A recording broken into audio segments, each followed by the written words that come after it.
Namaste, myself Reni Khurana, Assistant Professor, Faculty Physiotherapy and Diagnostics, JVM, Rajasthan. Today we are going to discuss about poliomyelitis. Poliomyelitis or infantile paralysis is a viral infection that affects the nerves of the spinal cord located inside the spinal bones, that is vertebra, at the back of the body. This infection can cause permanent paralysis of the muscles. Poliomyelitis mostly affects children up to 15 years of age, but can affect adults too. After the acute phase, the disease is not communicable to others. Since poliomyelitis does not affect the brain, the intellectual ability of children with poliomyelitis remains intact. Recovery after poliomyelitis takes place in three stages. First is acute phase, second convalescent phase, third chronic phase. Acute phase is the first phase recovery. That is the first half year is a time when there can be lot of pain. So children are often left to lie quietly. This frequently results in contractures. Incidence of contractures can be markedly reduced with gentle exercise and proper positioning. The second phase is convalescent phase, that is the next 2 to 3 years is the time when there may be some gradual recovery of muscle strength. Exercises to prevent contractures are continued and effort is made to gradually get the child up active. Third is chronic phase, that is after 2 to 3 years, recovery of muscle strength stops. At this point, plans need to be made to get up child and walking if possible, using crutches or orthosis. During this phase, surgery is often needed to allow the child to fit comfortably into the orthosis and to move muscles into different positions to reduce deformity due to uneven muscle pull. Contracture is a shortening of muscles, tendon or tissue which often leads to rigidity and deformity of the joints. Poliomyelitis is an infectious disease epidemic and endemic throughout the world. It is caused by one of three types of ultramicroscopic virus. It is transmitted by droplet infection.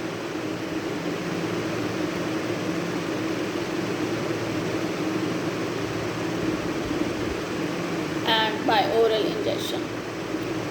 Latter probably being much more important mode of transmission in developing countries. Incubation period varies from 3 to 30 days, while 7 to 14 days is the most common interval between the infection and the clinical illness. The disease in 1970s mainly affects children under 5 years in developing countries of the tropic and subtropics, but many cases still occur each year in Europe and in other temperate climates.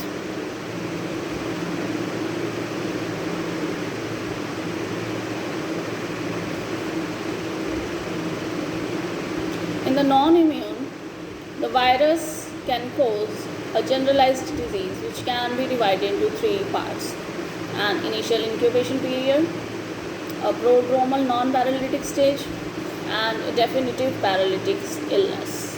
Only a small proportion of those infected ever will become ill. However, less than half of those who will become ill ever become paralyzed.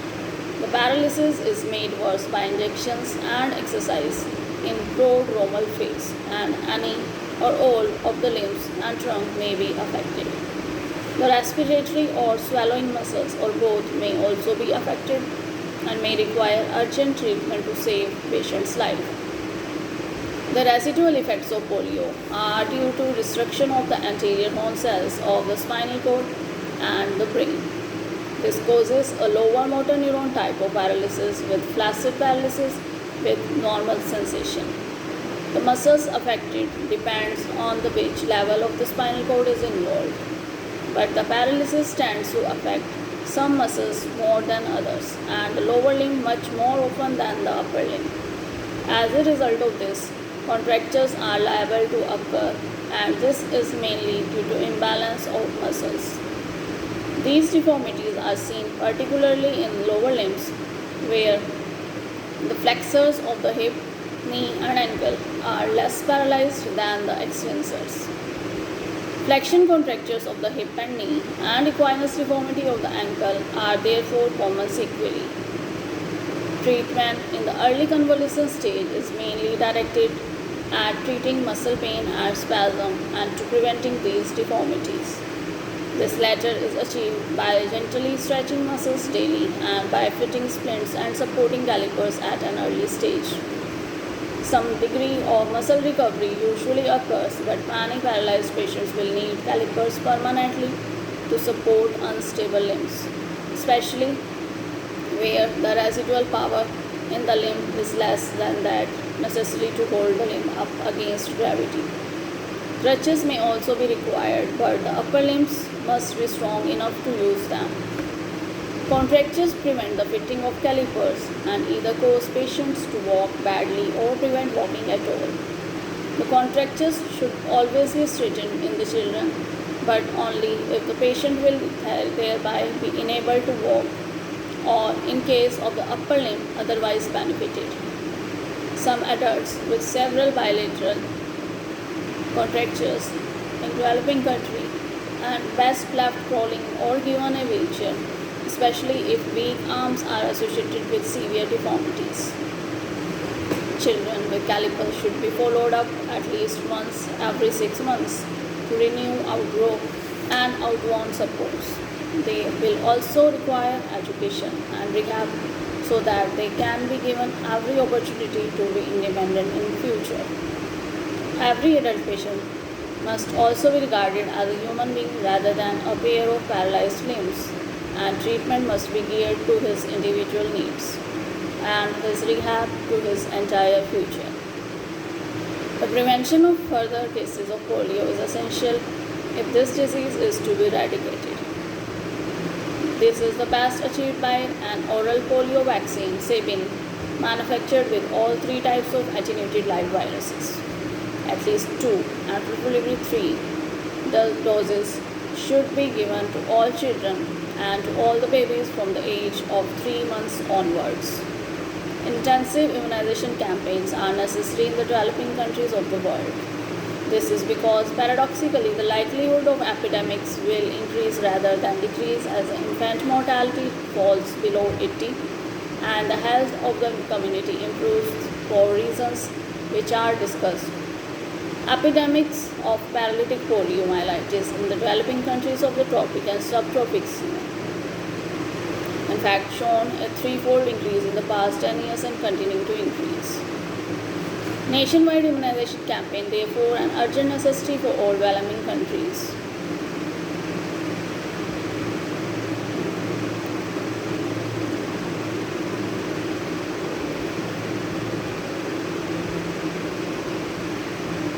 Now, the untreated polio patient with quadriplegic lower limbs have 5 stages with many GI infections including endemic polio.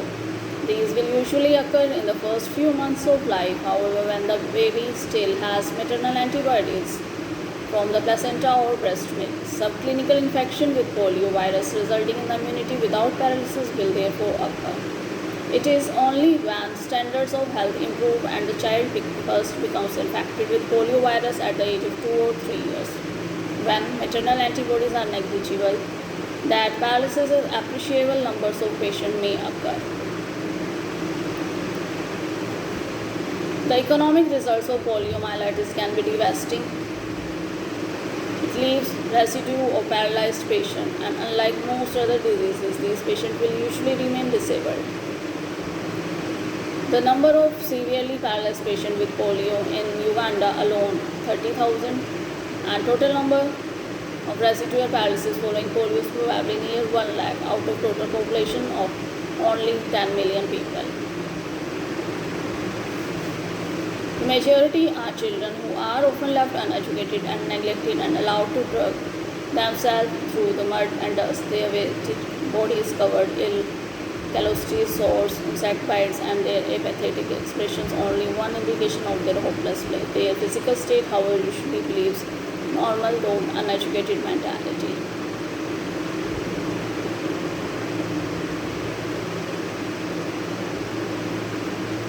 Epidemiology.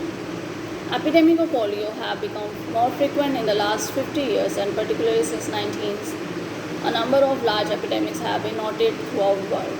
It also appears that as soon as the hygiene of community improves, an epidemic is much more likely. And this usually occurs when the infant mortality of the country falls below 80 per thousand. Conversely, where hygiene is poor, most children are immunized by fecal contamination in infancy.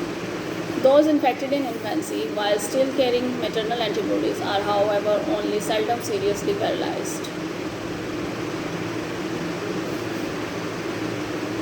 It is caused by an unusual strain of virus, increased virulence of a strain already present, a different type of virus that is type 1 and type 3 in an epidemic community with type 2, and lack of immunity due to improved hygiene and lack of subclinical infection in infancy.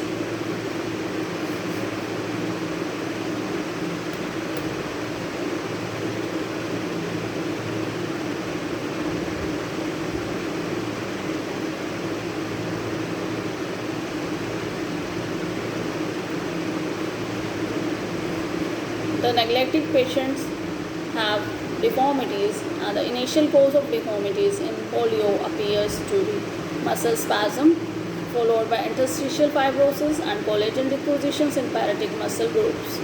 This may lead to severe deformities as early as a month after the onset of paralysis. The exact cause of muscle spasm is unknown, but basically it appears to be due to incoordinated involuntary contractions of surviving fibers in the partly paralyzed muscles.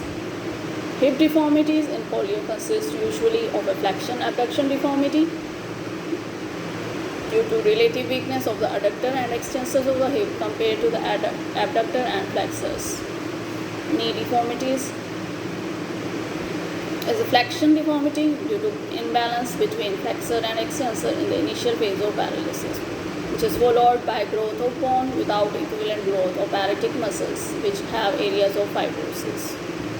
Ankle deformity is commonest is an equinus deformity due to weak dorsiflexors and relatively stronger calves.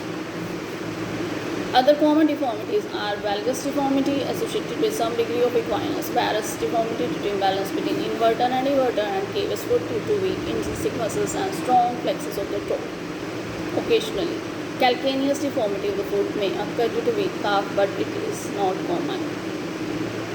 Now the effect of posture. Prolonged bed rest, particularly in the severely paralyzed patient with inadequate physiotherapy, may cause a flexed hip, knee and ankle.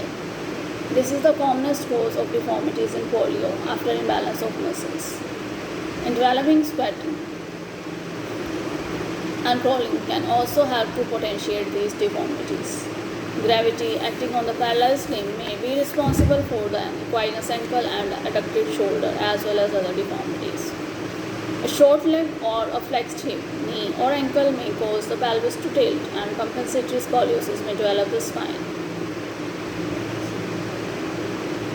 This deformity is usually mild and may take some time to develop if the shortening or deformity are left uncorrected.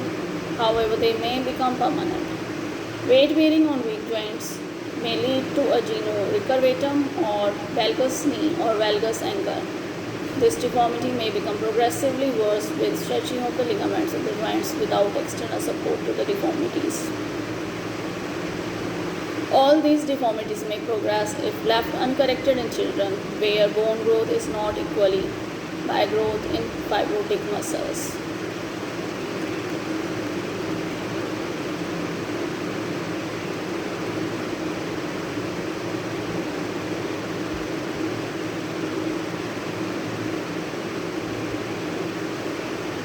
Prophylactic immunization, vaccine by injection, Sabin vaccine by mouth on sugar cube, it also becoming apparent in developing countries. This is because the poliovirus is normally endemic in most of these countries, and therefore most children are infected with the virus during infancy when they are still protected with a high circulating level of maternal. As the health and hygiene of a community improves, children are less likely to get subclinical infections as infants and may become infected instead of first time at the age of 1 to 2. Lack of immunity make it essential that people from countries immunized before traveling to parts of the world where poliomyelitis is endemic. It also be remembered that while early immunity appears with a poor hygienic standard, same is not necessarily true in isolated rural communities. What is the advantage of vaccine? Intestinal protection after the first dose is obtained within 3 days in over 60% of people. Intestinal colonization of the vaccine prevents growth of a virulent strain of poliovirus. Bloodstream protection also rapidly occurs. Immunity is much longer lasting and may be lifelong. Immunity may also be conferred on contrast and other members of family and community. Thank you.